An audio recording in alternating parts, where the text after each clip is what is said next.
So I'm going to do actually 3 introductions right now because I'm going to turn this over in a moment to Neil Shister, who will be giving the next presentation, who has written a book on Burning Man. And then he is going to be having a conversation with Marian, Goodell, and Harley Dubois, who will be the end of this program. I will not get up in between those, so I'll give you all 3 of their introductions right now. Neil Shister is a journalist who wandered into First Camp on the night of his first burn in 2013 and ended up writing a book about Burning Man, Radical Ritual, Lessons from Burning Man, which will be published by Counterpoint Press next spring. Neil has been a correspondent with Time magazine, television critic for the Miami Herald, and senior vice president, custom publishing for Hill and Knowlton. He will be having a conversation in a few moments with Marian Goodell, Burning Man's first CEO, who leads the nonprofit's efforts to extend the Burning Man ethos globally. Marian oversees the organization's employees and budget and provides strategic direction and leadership to a network of nearly 300 ambassadors in 44 US states and 36 countries. A founding board member of the BlackRock Arts Foundation and BlackRock Solar, Marian first attended Burning Man in 1995 and has held leadership roles since the organization was created in 1997. And finally, Harley Dubois is a co-founder of BlackRock City LLC, a founding board member of Burning Man Project, and a founding board member of the BlackRock Arts Foundation. Harley first went to Burning Man in 1991 and served as the city manager of BlackRock City.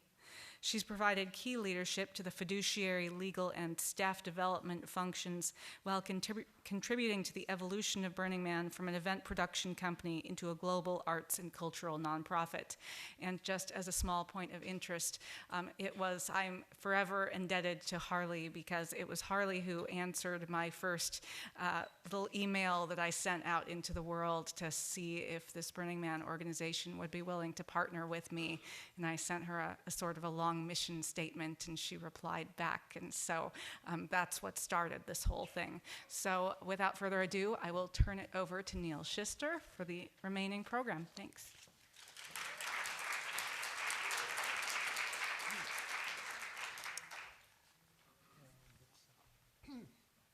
I am profoundly honored to have been asked to speak here and humbled by the presence of the other folks who've already spoken, because I come in much more as a detached, objective, cynical, skeptical reporter. And although I've spent the last 6 years going to the burn, I still retain that kind of journalistic cynicism. So I'll be saying lots of things that I'm sure those of you that know better will recognize as mistakes, but I dismiss it as the arrogance of a writer. I would also, just before I begin, if I don't do this, my wife Kate will yell at me. I'd like to thank the Smithsonian Women's Committee for having allowed us to do this. And I think it's most appropriate that it's coming from the Smithsonian women, because in researching this book, I've continually been reminded of the hard work that so many of the originators and organizers, the women members of the core group had done, and the extent to which much of it was unrecognized or uncelebrated or unheralded. So to the women who know whom I'm talking about, we are all indebted to you in ways that haven't been publicly recognized.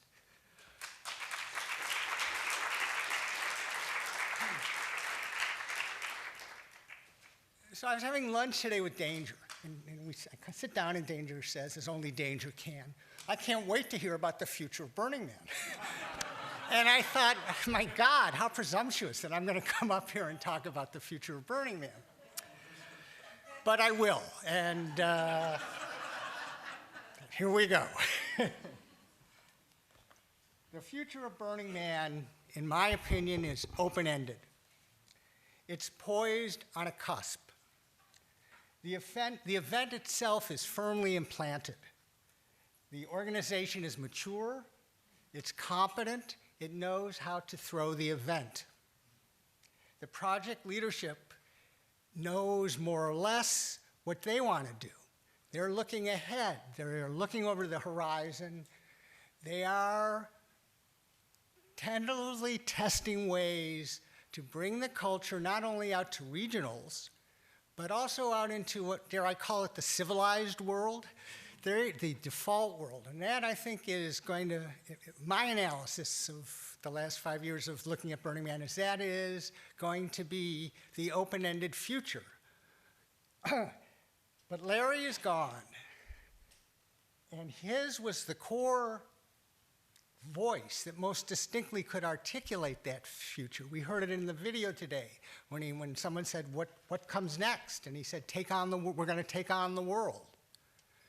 So in his absence, it's going to be increasingly the role of the community to direct that vision, to be able to think as boldly, as decisively, as originally as he could in seeing things not merely that weren't on the Playa, or not merely that hadn't existed in interactions, but rather a huge social kind of vision of what this thing can do within the world.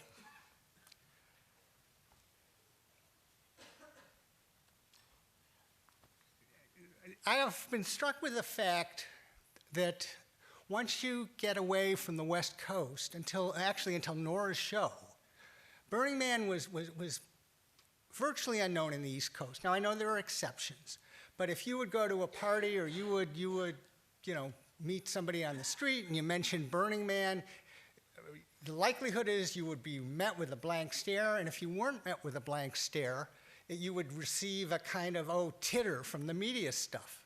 Naked rock and roll. So this book that I've been working on is in effect an attempt to say why Burning Man matters. It's an attempt to answer the questions of why Burning Man matters. The answer can be both simple and complex. The simple answer is Burning Man is important because it has demonstrated unparalleled success in creating a volunteer-based enterprise of massive size. That's the answer. That's one answer. Rashish Khurana, who's professor of leadership and development at the Harvard Business School, and he's now dean of Harvard College, appreciated the significance of this. He called Burning Man unique for its ability to grow into a gigantic, complex organization without sacrificing its original values. How complex an organization it is can be indexed one way, metriced one way, by the size of its budget, which is approximately $40 million a year. It's been able, however, to retain a mission-driven advocacy within this kind of bureaucracy necessary to manage an enterprise of that scale. Why is this important? Why is this hybrid important? Because, says the professor, Burning Man is a prototype for a hybrid organizational form destined to become increasingly important in the coming years. We've already seen examples of these hybrid organizations emerging. The Obama campaign of 2008 that sprung up from nowhere. Google in the early days. Pop-up social activists, such as Teach for America. This is probably going to be increasingly a form in which organizations coalesce over some purpose and then, depending on their success or failure, continue to exercise that mission or disappear. And Burning Man, unlike, I think, anything else that we can see in the world right now, has not only done that, but it's done that on the massive scale and with the richness of experience and the richness of humanity that's been discussed on the stage for all these hours. Burning Man matters because it can teach us principles for constructing community. Social communities, business communities, physical communities. And that becomes increasingly compelling because we are entering a brave new world that is absolutely up for grabs compared to most of what we've known in our lifetimes up till now. Well, who is this guy? Who's this guy that's talking to you about Burning Man with this authority? Well, my first burn was in 2013, and I was a reluctant tourist. I didn't want to come. Crossing that psychological line, for those of you who have crossed it the first time, is more or less terrifying. But my wife, Kate, whom those of you who know recognize as a force of nature, was absolutely determined to go, and she didn't care whether I accompanied her or not. Well, knowing what little I did know about Burning Man, its reputation for sex, drugs, and rock and roll, I sure as hell was going to let her go out there alone. But even by the time we got to Reno and were leaving for Burning Man the next day, I really took a last-ditch shot at trying to persuade her that we should go to Tahoe instead of Black Rock City. Thank God she wouldn't listen. We've been going now, as I say, every year for 6 years. Needless to say, I've been won over. And what first won me over was the art. The art probably is the reason why I've embarked on this project. I'm a journalist by trade, but before becoming a journalist, I did the graduate program in American Studies at Yale. I've been trained as a student of cultural history. I look at events and I look at the world around me in terms of the dynamics of change. Somewhere during that virgin burn, I was, after having been blown away time and time again by the art, I turned to Kate and I said, what Florence was as the capital of the Renaissance, this place is to a cultural epic that is unfolding right now and remains to be named. And this was before Da Vinci's workshop, so.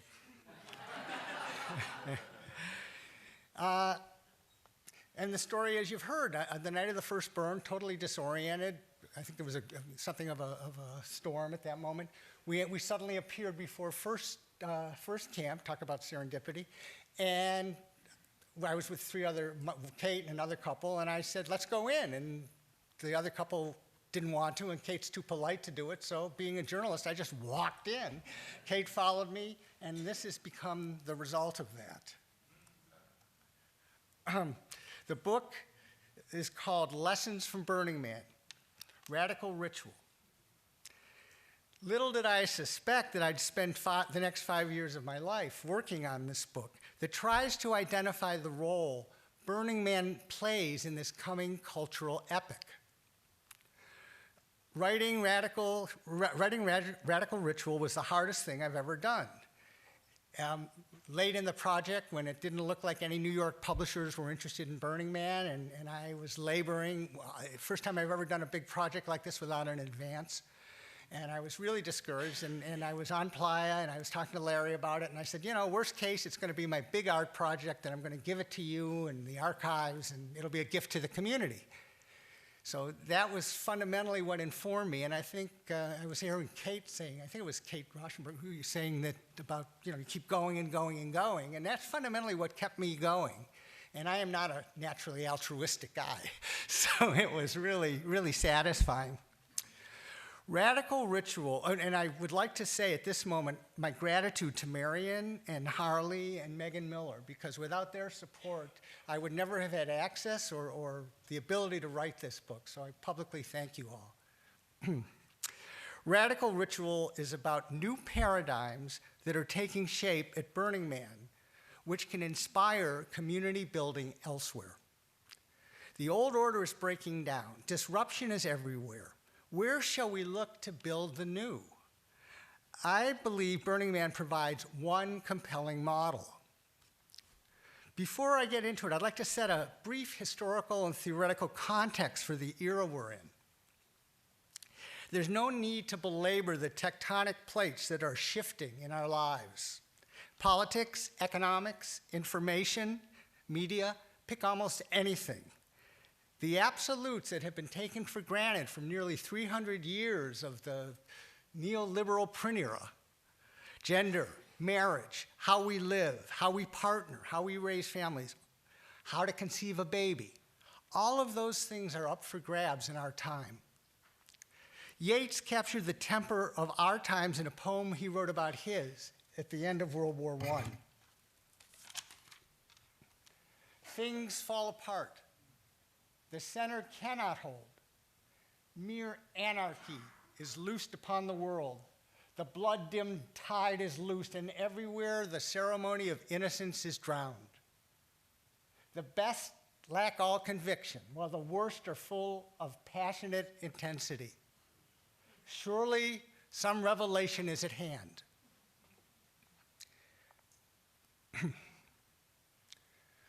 Reality, what is this one? Disruptive.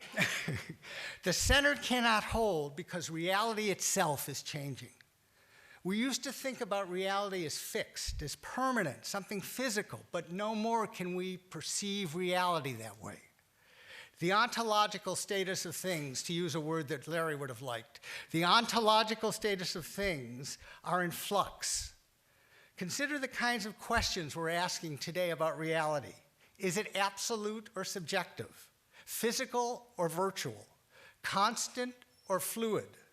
Is it something we can control, or rather something to embrace in its unknowability? Not since Copernicus put the sun at the center of the universe has humanity been in a comparable moment of existential upheaval. Being a journalist, I can say that.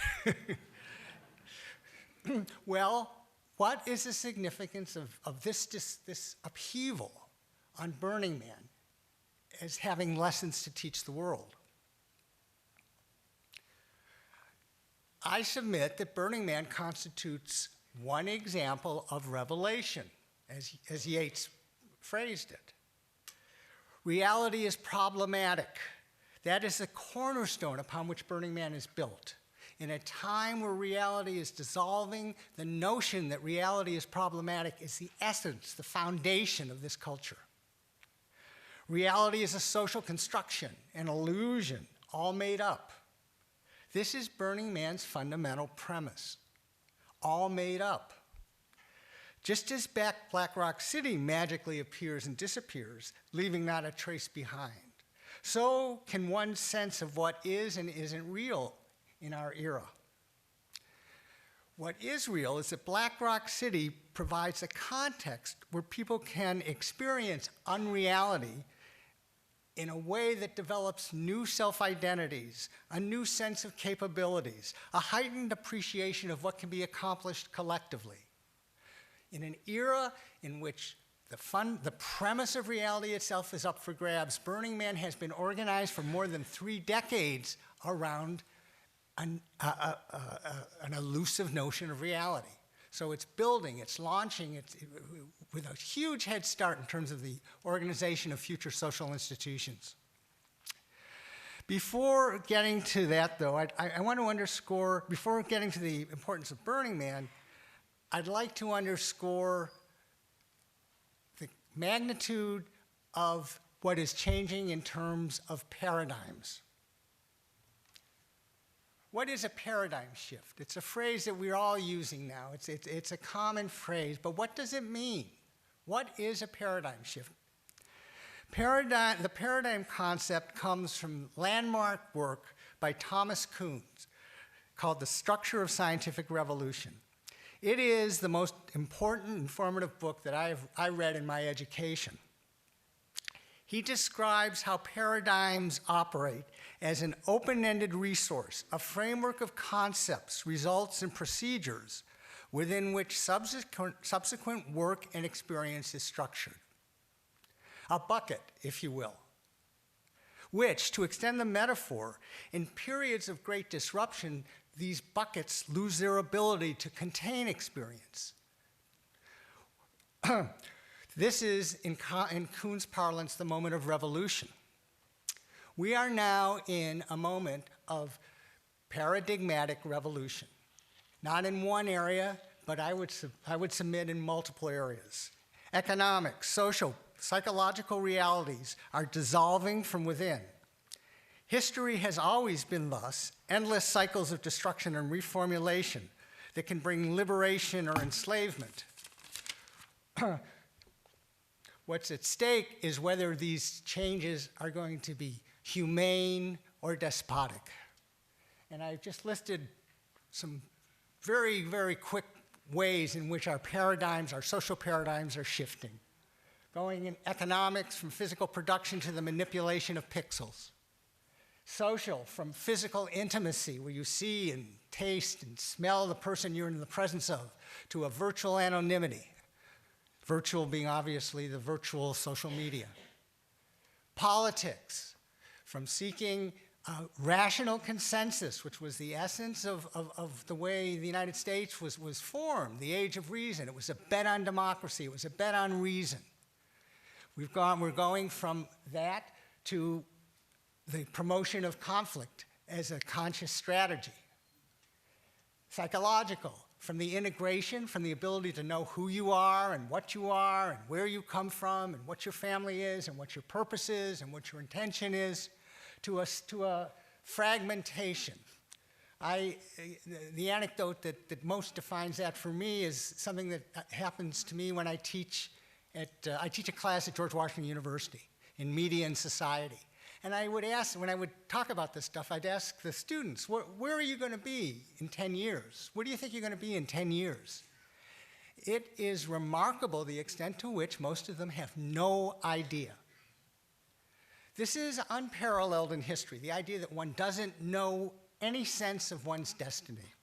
So where are we now? Oh, we don't want that one yet. I guess we did. Whoa, I think I've missed something here.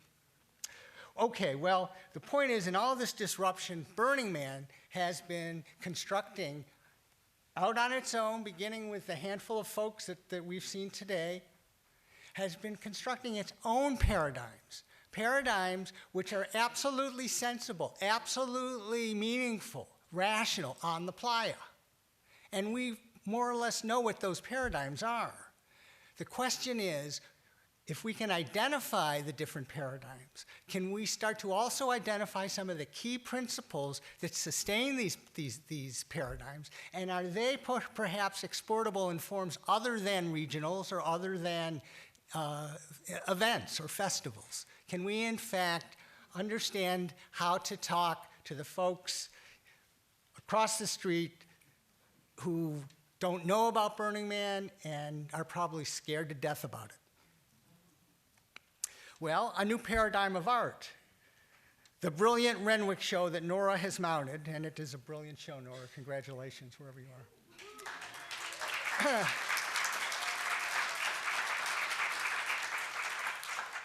The brilliant show that Nora has mounted deals in depth with Burning Man art.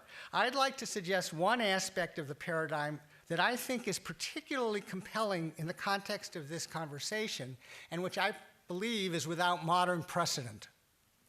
This is art that has a distinct social function. It is meant to draw people to it. That's not a throwaway line. This is art that functions as a magnet. In its scale and interactive aspects, its intention is to bring people together as ideally the basis for an interaction that may or may not, but hopefully might lead to community. As a boy, Larry Harvey wanted to cut a labyrinth in the family's Oregon cornfield. His father asked why. Harvey was concerned that all the neighbors didn't know each other. They were all by themselves. They were strangers. A maze would be crazy enough so that people would want to come see it and walk it. And in so doing, they'd be forced to interact, to talk to each other. His father understandably said, no way. But the dream persisted, and I'd like you just for a second to envision the entire Playa as Harvey's cornfield.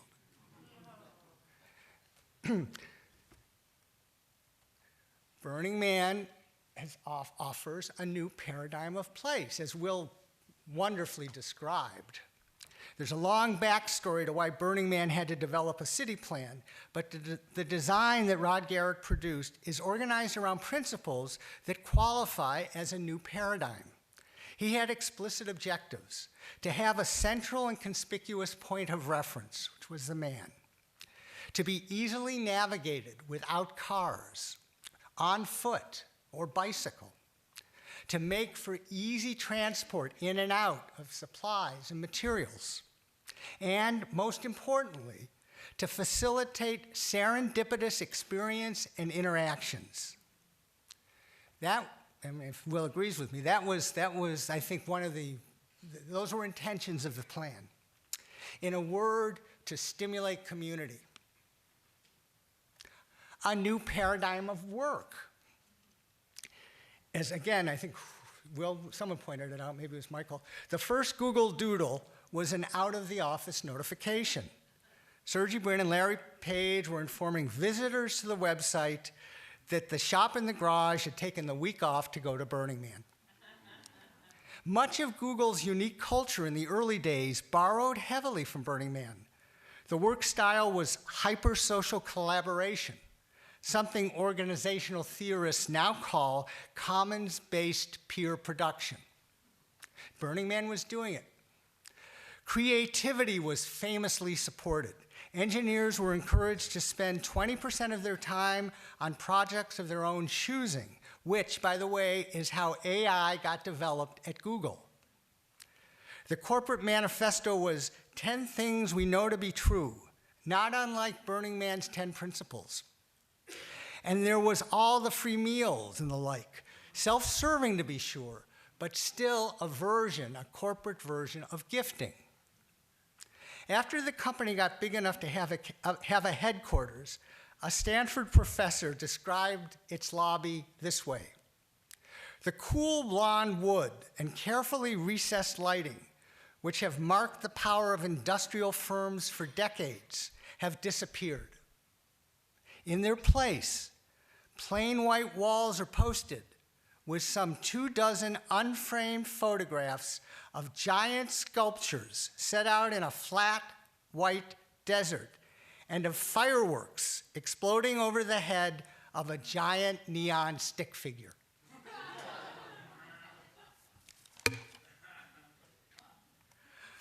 A new paradigm of do-it-yourself. Again, and my predecessors up here have mentioned some of these things.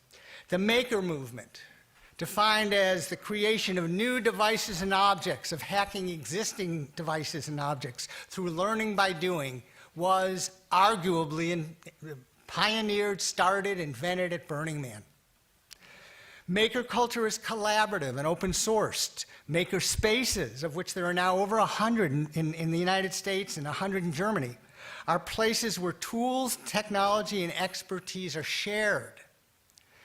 The slide pictures shift pods, a streamlined variation on conventional tents. It was invented by a longtime burner who wanted Playa shelter that could be set up quickly, withstand heavy winds, and be big enough to stand up in. They are considerably cooler than the outside temperature by day and warmer at night. The manufacture of shift pods is now a thriving business and is being used widely in emergencies and catastrophes. A Burning Man hack. Just one example of hundreds of untold hacks that are coming out annually on Burning Man, which if they could be identified and publicized, would have potentially enormous impact. Burning Man constitutes a new paradigm of research and development. I think Michael spoke a bit about the formation of BlackRock Solar, which spontaneously sprang out of 1 year's burn. Its mission was to provide affordable solar power to Nevada schools, public facilities, and Native American reservations. But it had a deeper intention. Its intention was to demonstrate the availability and usability of solar power at a time when it was hugely expensive and most people didn't know about it, nor did they think they could have it.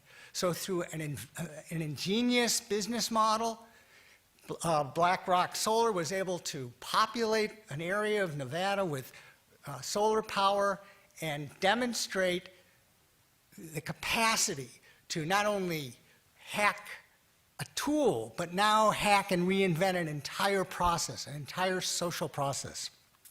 BlackRock Solar has now morphed into something on a grander scale, BlackRock Labs.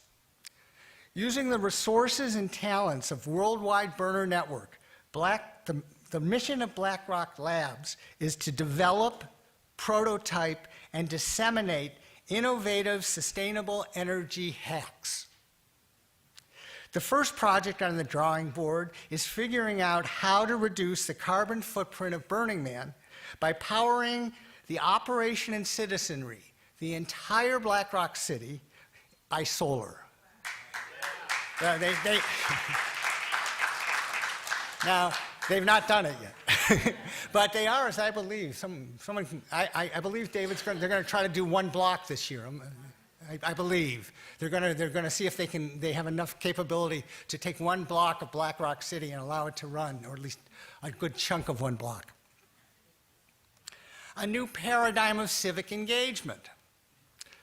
Another spin-off, which has been since absorbed into the project, is Burners Without Borders. It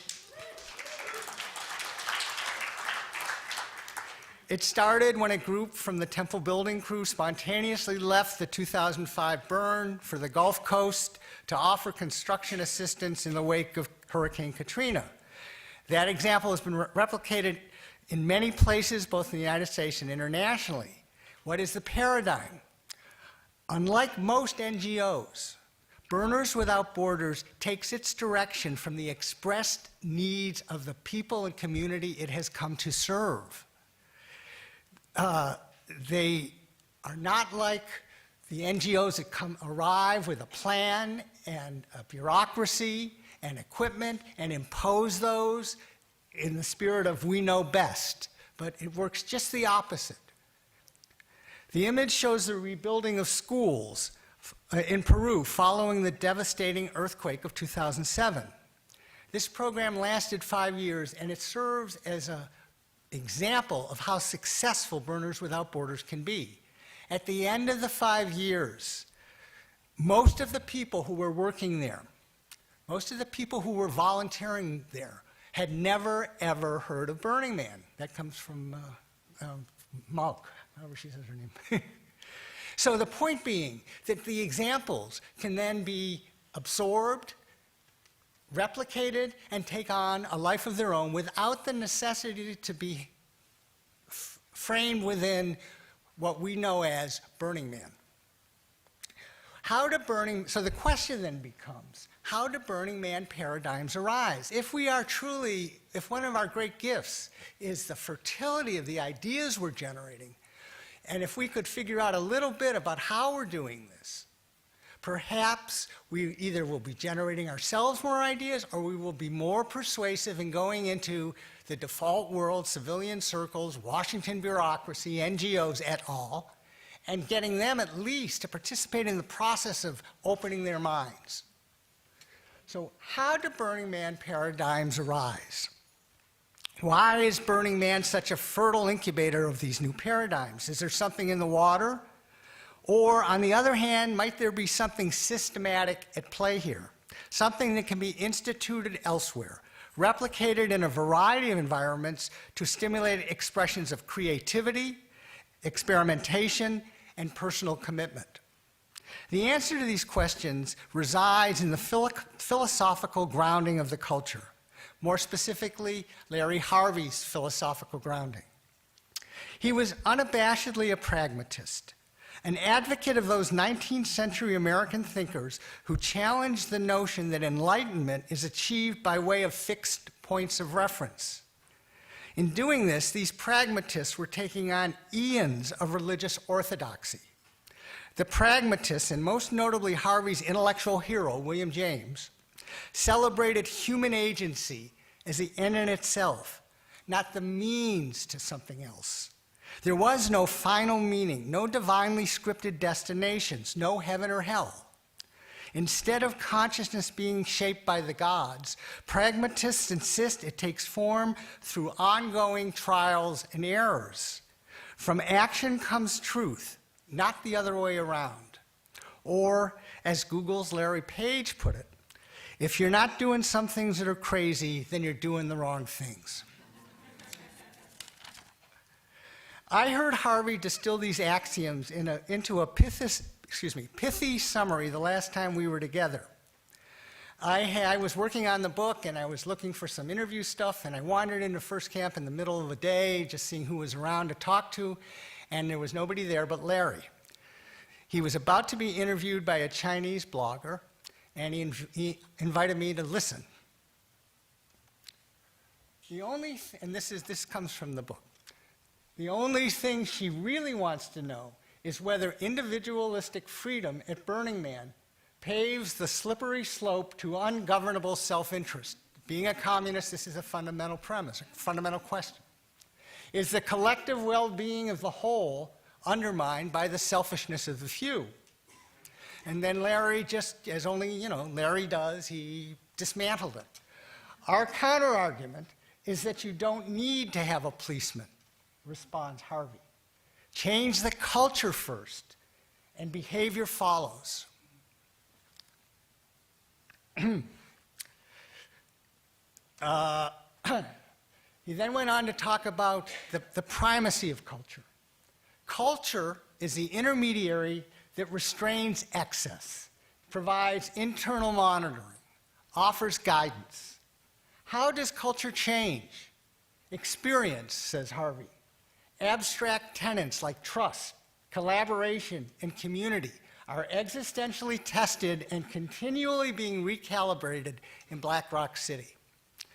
So this is the role of culture in Larry's mind. It's the membrane. So what then is, how does the culture hold on? Well, it's imperative that we start to figure out what makes this culture special. What are the structural things that hold this culture together? Well, I suggest the single most important thing is the 10 principles, but not the 10 principles as such, but the fact that the culture is codified. These principles, as others have said, I think Stephen, don't rigidly constrain actions and behavior. They are pliant and flexible. They encourage vast realms of experimentation. Still, they serve as constant points of reference, visible props to the culture. Life at Burning Man is not free range. There are parameters. The 10 principles are the fence posts. Strictures of law may be absent, but culture does have written rules of engagement. To sustain a community committed to pragmatic experimentation is no mean feat. The margin of error is slight between exercising too much top-down control or too little. On one hand, autonomous creativity is the source of the culture's strength. On the other, unbridled freedom breeds chaos and license. No small reason for Burning Man's success has been the ability to navigate between these two poles. From the leaders of the project to plain old folks on the Playa, the default within this culture is to seek equilibrium by weighing options on the balance beam of the 10 principles. And I'd just like to read that phrase again. The default within this culture is to seek equilibrium by weighing options on the balance of the 10 principles through, as Will said, endless meetings. Another phrase of Harvey's said to me, as Harvey endlessly repeats, sounding like a weary schoolmaster rendered cranky from explaining the same lesson to dull-witted students, the text isn't written in the imperative voice, not a single thou shalt. These aren't commandments or decrees or even best practices. They do not give permission, he points out, nor do they withhold it. But what they do is they set out the parameters within which the culture that created these paradigms exists. Well, where do we go from here? The future of Burning Man. This is what you've been waiting for, Michael. The approaching inflection point. I began by suggesting that Burning Man is approaching a watershed. The ambition of the project is to spread the culture outward, to influence behavior from corporate organizations to social communities, to impact the world. Their test will be to see if this can be done. There are powerful agents at play to help them. Regional organizations and international events constitute a kind of federation for this cultural dispersal. There are scores of them in far-flung places that you would never expect. These are independent, autonomous entities. They derive inspiration from Burning Man, but don't report to it. Correspondingly, an increasing priority to the project is to build the strength and resilience of this federation through guidance and support, and perhaps even someday, filthy lucre. But something else has entered onto the scene, an asset of epic proportion with the potential to vastly magnify the project's influence, Fly Ranch. 2 years ago, the project consummated a dream that had long seemed unattainable, raising some $6 million through philanthropic gifting to purchase 3,800 acres of private land located some 15 minutes up the road from Black Rock City. This will be a permanent home base owned by the project, suitable for all kinds of experiments, art installations, sustainable resource projects, convocations, and trainings. And I think we're supposed to roll a tape at this point, yes? Are we rolling a tape or no? Or am I supposed to do something? No. All right. Well, there was supposed to be a tape. Of course. Can we cut to that and then I can come back? Can we cut to the...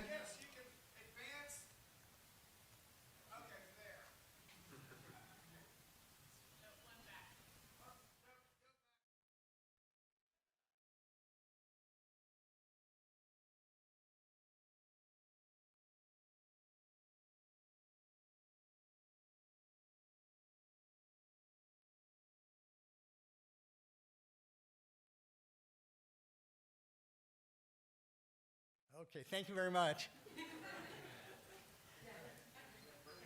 Well, I'm sort of, all right. Well, we were gonna, I don't want you to read that yet. Okay, so think that think you're in a mood right now where you've just had your mind blown about what Fly Ranch is. So, Fly Ranch's most consequential accomplishment. I talked my way into getting a tour, thank you, Megan, of Fly Ranch a couple of years ago. And while I was there, I ended up in the geyser pool with Matt Sundquist. Matt is the general manager of Fly Ranch. He is a man of extraordinary resume, both technological and social. Social justice work, social concern work, and technology. As on soaking in the hot pool surrounding the geyser, I had a long chat with the person heading the project. One of those serendipitous encounters that Rod Garrett was talking about. Matt Sundquist, Fly's general manager, has an extraordinary resume that combines social science with high-tech virtuosity. As we soaked, he started telling me what one of his dreams is for Fly Ranch. He's imagining a multi-layered platform that renders every facet of building Fly transparent, from topographical photos through to final implementation, all happening at unprecedented levels of transparency and participation. Such a comprehensive collaborative execution platform currently doesn't exist. He plans to build one, an open source resource for building intentional communities. A game changer for social activists reviving neighborhoods or constructing centers for displaced refugees or even creating an entire town. Such a community development platform could end up Fly's most consequential accomplishment. Whether or not this community development platform comes to be, Burning Man has already cut out a bold new channel into history. It is staking out an alternative vision to conventional wisdom about how we can organize ourselves. The franchise it claims is of immeasurable importance in our time.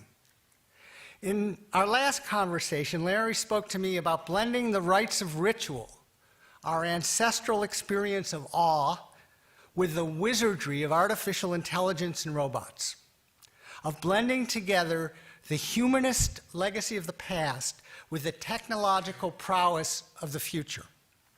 He knew how tough this was going to be, but I believe that was the mission he had embarked on at the end. He sought to unleash the creative energy of the community to pursue this end.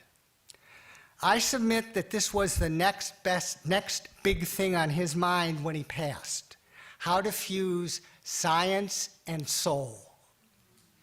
Now it's up to the project to take the next step, to nurture the creative communities to pursue this vision of fusing science and soul. Thank you.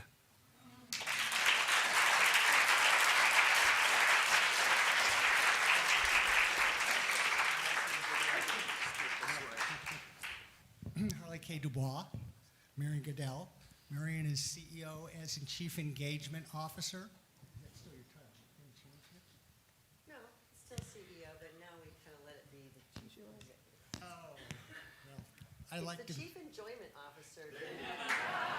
Chief Enjoyment Officer. And Harley is still. I'm still the Chief Transition Officer, whatever that means. But what do we were talking, you and I, you should be, what did we say? I forgot what we said. We I had don't know. some There's idea. a lot of talk going on these days. Gotcha. All right, so we're really very, very lucky to be able to have these two ladies here, because often it's very hard to get access to them, as I can attest. I'd like you. Do you mean you had trouble getting us to sit still for any interviews? Yes. I'd like to focus on the project, on the next step, on the future. And I'd like to start by asking you, why do you think Burning Man is experiencing increased demand and momentum? Are there things that you see happening that surprise you, or that give you great opportunity to expand the leverage of the project? Harley? You're talking about the outside world, like what in the outside world is... Well, let's start out, why is Burning Man itself, do you think, experiencing such momentum? Why is Burning Man itself experiencing such momentum? Well, I think we were very fortunate at starting Burning Man at a time when the world was starting to shift in significant ways, and we just caught this amazing wave at the right moment, and that wave has just grown. Like, the stakes are higher, the variables are greater, there are more variables that are resonating the same way, and we happen to ride it pretty perfectly. And so we're more important because all that other stuff is more important now too.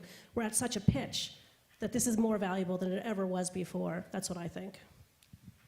Marian?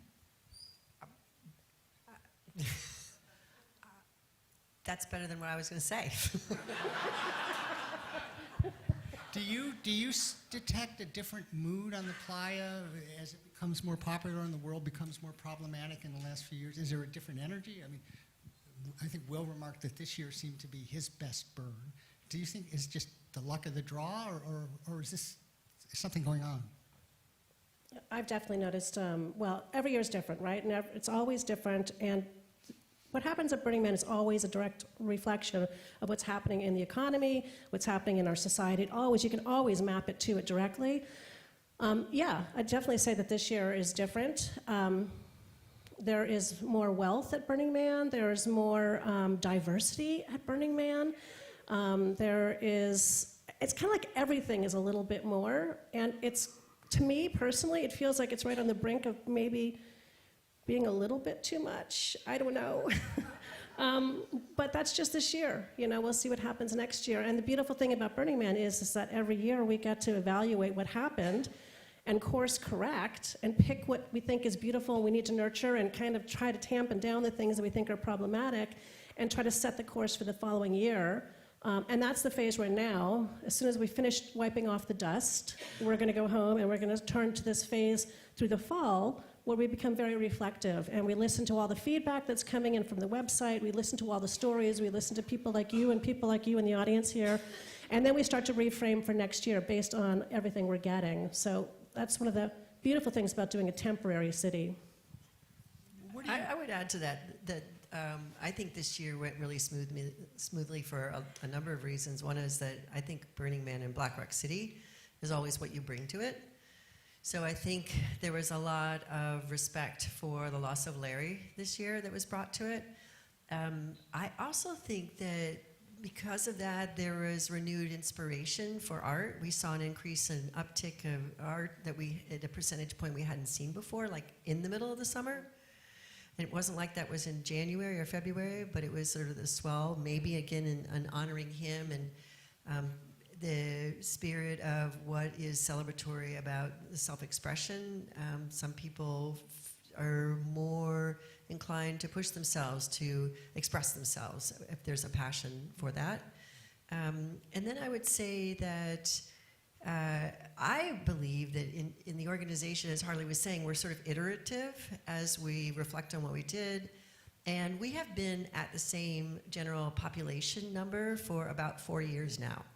And we've never really maintained the same number for that period of time ever. And internally within the organization, about 3 years ago, we had some of the leadership of the larger groups like Rangers and like the Gate saying, you know, are you sure we want to grow? And, you know, we've held this line. Harley and I were often on the opposite side of where Larry might be, and Will and Crimson and Michael, we'd all sort of be at different points of growth. And I remember one year, and Harley and I looked at Larry, and we were like, no more than 33,000. And we both were nearly in tears because the infrastructure. I think there was some door slamming and some cuss words. Yeah, we were all like, this is not going to happen. And of course now we're, you know, at 80,000 humans. But a couple of years ago when the different groups and the leaders came to us, we couldn't grow because of the government. But in the course of that, they refined their processes. They refined their confidence in what they're doing. They were able to have enough staff members to do what they need to do it well and do it safely, do it fun. And so some of the groups like DPW, like the Rangers, like GATE, which are the larger groups, I think this year was smooth because I think that they enjoyed what they were doing more because they had practiced it now for a number of years without the stress of a 5 or 10 or 15% growth. So that's one of the things I observed. I would take it one step further and say there was a time when somebody filled out a questionnaire to be a theme camp, and I personally called them on the phone and be like, you've never been to Burning Man before. Please come and just experience Burning Man before you do a theme camp. And many years ago, I gave that up because there was just, people were getting it sooner and faster. They were getting it through word of mouth. They were getting it through their friends who had been, and even though they hadn't. And it's deepened. People understand the depth of what we're doing so much better now. They're much more practiced. So the participants in general are better citizens. They're more fully engaged. They're taking it home, and they're practicing all year round, which makes them come back to Burning Man and be even better citizens. So does that bode well for, well, let me back up a step. What's your ambition for the project, Marian? Oh. Change the world.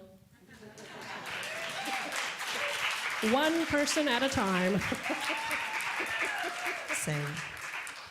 And what is that? What aspects of the world? Don't say all of them. Well, we can't do all of them because that's just too many, right? We're pretty opportunistic. We take the ones that come close enough to us that we can actually deal with. That's what we've been doing thus far. It's pretty broad. The smorgasbord is pretty broad. Like whether it's making business affiliations, whether it's changing one person at a time, whether it's planting a seed in someone that we think might take 10 years to unfold and watching it, giving it that time. We're doing pretty much everything we can within reach in a timely manner that we feel like we can. Yeah. What does change the world mean to you? Well, I would add on to exactly what Harley is saying. I believe in 100% in what she's just said.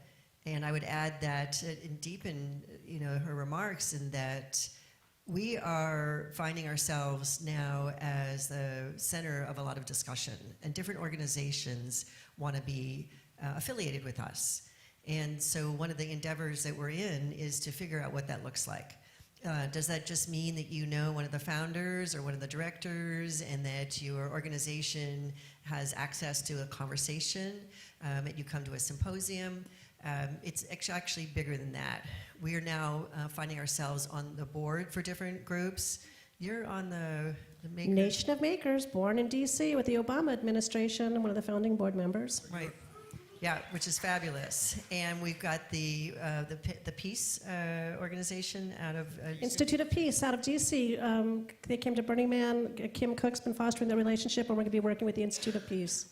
And it's in Esalen, where we've been doing retreats. So these are all organizations that are really, yes, we've shown interest, but they've really pursued an affiliation and a deepening affiliation. And that's the global part. Like, we can do one person at a time, but we can't do it as quickly if we don't have relationships with organizations that are doing like-minded work. And I brought those groups up because they're not your typical art groups, and art groups are fabulous. Yes, we've been affiliated with art groups forever. Yes, we have an amazing regional network out in the world, of which there are a number of the organizers here for the DC and Baltimore area. But how do we think beyond that? And to be stimulating those groups when they come to us, that's a huge part of the time we're spending in the organization, is sort of running around going, okay, you take this and you take that and you fly here and you fly there and you bring these people here. And the fabric of that is deepening and getting richer. Can you give us, you don't have to give us a name, but is there one that's far enough along so you can give us an example of what they want from Burning Man? Or even a hypothetical. What do they want? Why do they want to partner? Well, right now we know of 3 different organizations that are creating themselves right now. They're developers. And the developers want to do socially conscious development, and they don't want to just no longer make condos because that's the cool thing to do. They're looking at the people around the places where they want to develop. They're trying to listen to the people that live there and satisfy the needs of the artists or the poor people, as well as whatever economically else is happening in an area. And they're using the 10 principles very specifically, all 3 different organizations, to guide them in their next steps. So they're looking to us as a reference point for how do you apply the 10 principles to real estate development? Interesting question. Well, luckily, one thing we're really good at is dealing with the stuff we don't know, because we never knew any of this, and we're really comfortable like faking it till you make it, or trying an idea on and failing, but not making sure you do it small enough that it's okay to fail, and learning from that and iterating. So we're actually pretty good at just dealing with things we don't know. So they're looking to us for guidance. We know the 10 principles. How they apply to real estate development, we're figuring it out. Exciting. Is there another example, in addition to a real estate development example? Let me just prompt you a tad. I've been told... You're thinking of one, aren't you? No. Oh, I don't even know. I don't. Well, why don't you talk about it? Well, we did just mention the Nation of Makers and the Peace Organization. I know that you... Can you tell us a little bit about those are actually like the ones that are sort of hot on our minds at the moment. There's a bunch of intentional communities, people that have come to Burning Man and now have found themselves with an opportunity to purchase land. And they're trying to make communities that are based on the 10 principles, based on their Burning Man experience, but make it year-round, in different places. I know of 2 or 3 of those, right, that are also creating themselves right now. And again, they're looking at us to help give them support more morally and philosophically than anything else. If we had more to give, we might, based on whatever the relationship develops into. But these are nascent relationships that we've never done before. So we're just, again, figuring it out as we go. But that's permanent communities living together is another thing that's that's just brand new right there. We're going, okay, what do we do with that one? It's really interesting. I think the thing that's interesting when an organization comes to us and asks for that connection is how we learn what it is that they see in us. So I remember when the Peace Foundation sort of came through us, and I remember thinking, okay, sure. But then when we really think about what one of the output is from Burning Man, people say, I had a revelation when I was trying to describe to people, like, what's the result? And I realized that it makes people feel more peaceful towards each other, more connected. Oh, okay. The maker it's sort of obvious, but what we didn't really realize is, I think until Harley was doing this work, was we've created cottage industries. Like, the maker industry existed before us or with us at the same time, but then there's a bridge that at Burning Man, it's actually an annual happening that provokes sort of creative cottage industries. And while jobs are created from cottage industries, that then you have a warehouse, because then your idea is even bigger.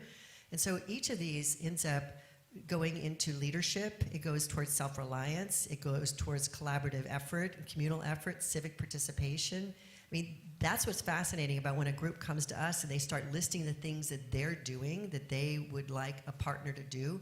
It may not be all 10 principles, But why not have a network of organizations that have got 3 of them here and 4 of them here? There's a gentleman for a group that teaches citizens, immigrants, about their opportunities to become civically engaged. Oh, and he said to me, I want to know more about what you're doing. And I thought, well, I didn't know that we'd have so much in common, but we're teaching civics. So that's the frontier that we're finding fascinating. We've also worked with 2 or 3 or 4 different cities. The Downtown Project in Las Vegas, directly hands-on working with them. We worked with Nantes, France, who's embraced interactive art as a way of making their community stronger. And then Stephen Raspo was asked to speak in Amsterdam to a bunch of different, I believe, mayors. Stephen, what was that? Nightlife? Night Mayors Conference, which led to more opportunities for us to go to Russia and other places to talk to actual cities about how they can apply what we're doing to their cities. So that's a really strong, that's unlike the other 2 things I just brought up, the development and intentional living. These are things that kind of have roots and legs already, and we're starting to understand what the nature of these conversations are because we've had an opportunity to do them 2 or 3 or 4 times now. Another area of inquiry. In order to have the impact, to change the world, to take on the world, revenue is going to be important, as I understand it. And as I understand it, that almost the entire revenue of Burning Man is derived from ticket sale, give or take. Is that reasonably correct? Reasonably correct. And so to expand, to be able to do creative platforms, to be able to do systematic analyses where you bring in some experts to say, what is it that we can, all these kinds of things that you have options to do, is going to require more revenue. Is this something you think about?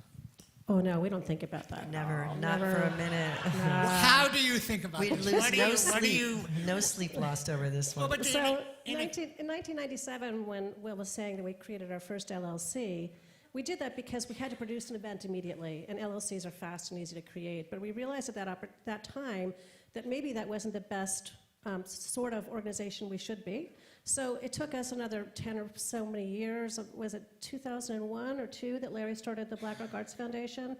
He was able to wrap his head around the first nonprofit that we did, and nonprofits are great. They don't quite describe actually everything we're doing, but they work pretty well with the IRS, so they work pretty well with enough institutions. It's the best model we have to work with. So we created our first nonprofit, which our vision was beautiful for the Black Rock Arts Foundation, but it wasn't big enough to really house everything that was coming at us. We just couldn't see what was coming at us yet. So that has lived a beautiful life and still lives on as an entity. Most of that work has been folded into the nonprofit that finally did house a large enough vision, which is now the 10 Principles, and that's the Burning Man Project.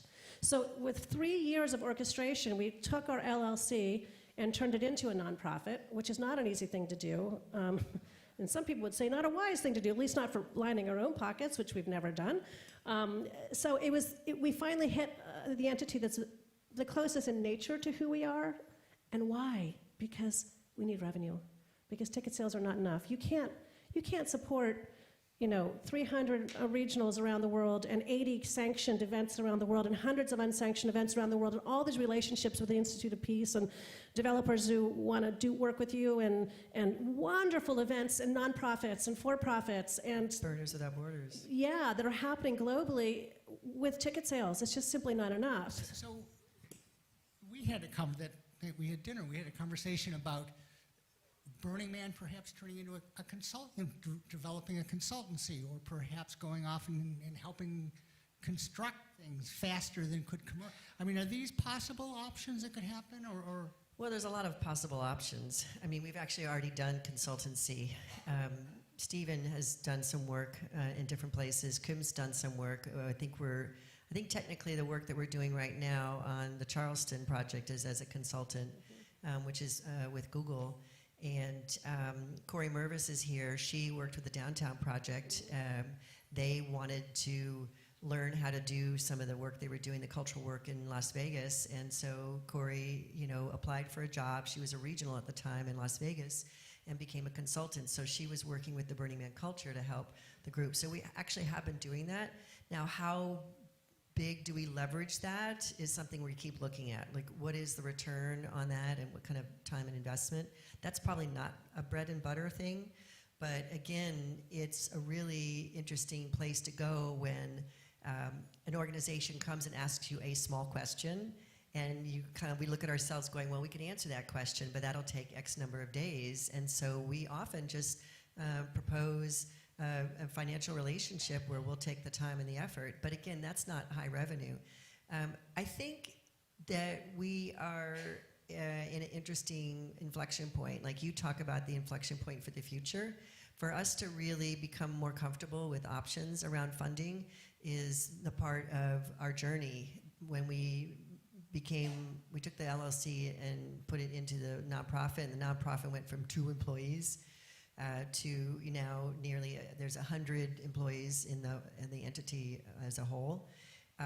That's been a journey. We started with a couple of employees leading development, and until we had Teresa Duncan and her team now of, I think there's 5 on your team, Carrie?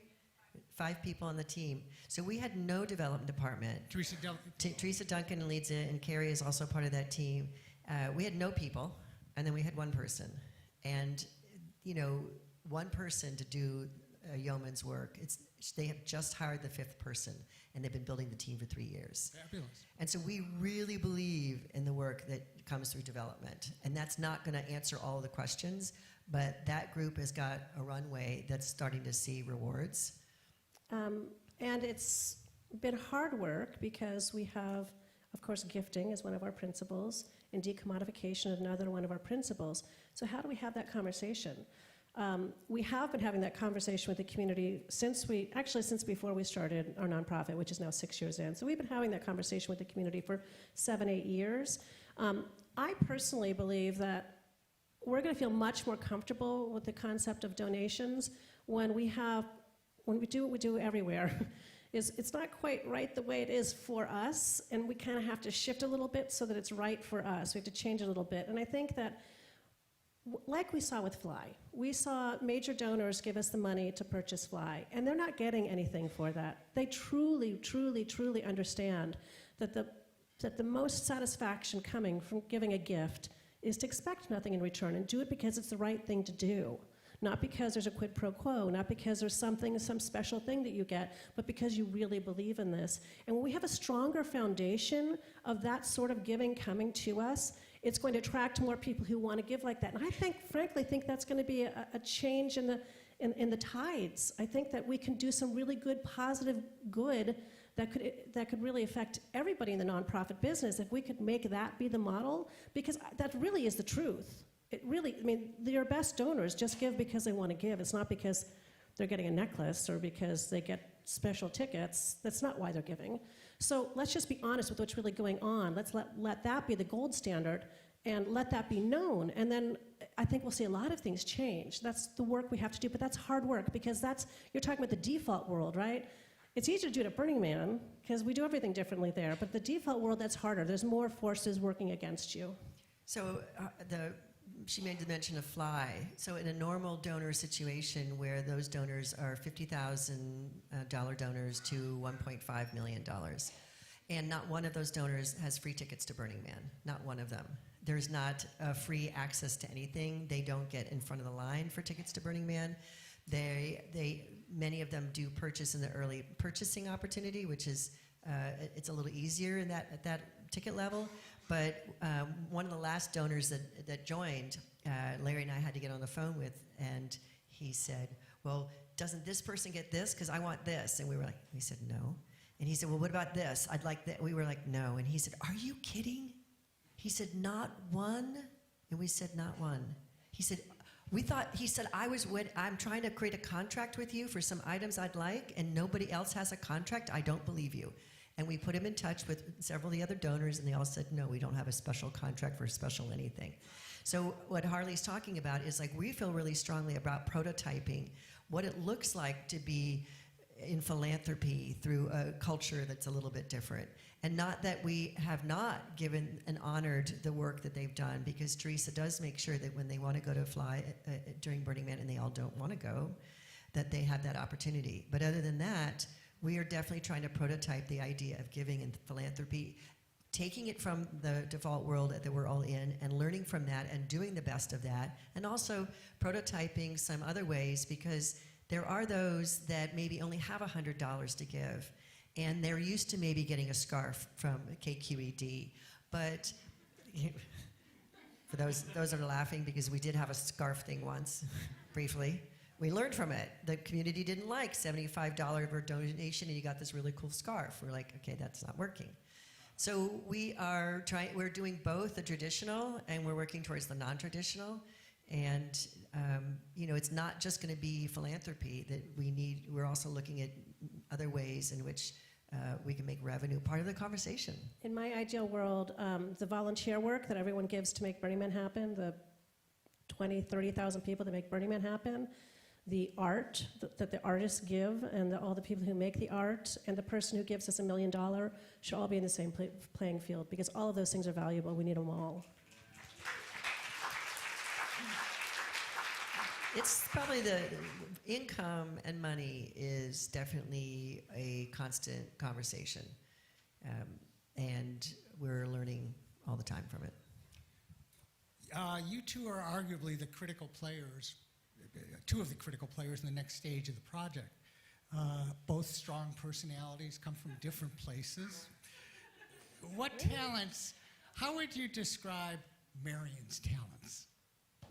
Oh my God. Marian's talents are vast. I mean, she's an amazing networker and connector. She can calculate money in her head, big numbers, just like that. And she's like pretty close to really, really accurate. She just has that stuff at her fingertips. And I think probably the most beloved quality of Marian's that I know of is her ability to change, to really, to look at the horizon and see where we're going and realize, oh, I might need to course correct myself. That's really hard. It's really hard work to do. And I think Dave X's story about how he's changed and how he's become a different person over time, we've all had to do that. But Marian is really adept at it, and I really admire it. And Marian, what are Harley's strengths and superpowers? Harley has a deep moral compass. She loves people, and through the last 20 years I've worked with her, she's driven us on many of occasions where we might be zigzagging on something, and she might even be alone in her place in something, and she'll bring the entire room around, because her moral compass, particularly around the treatment of people in the organization, is still drives us.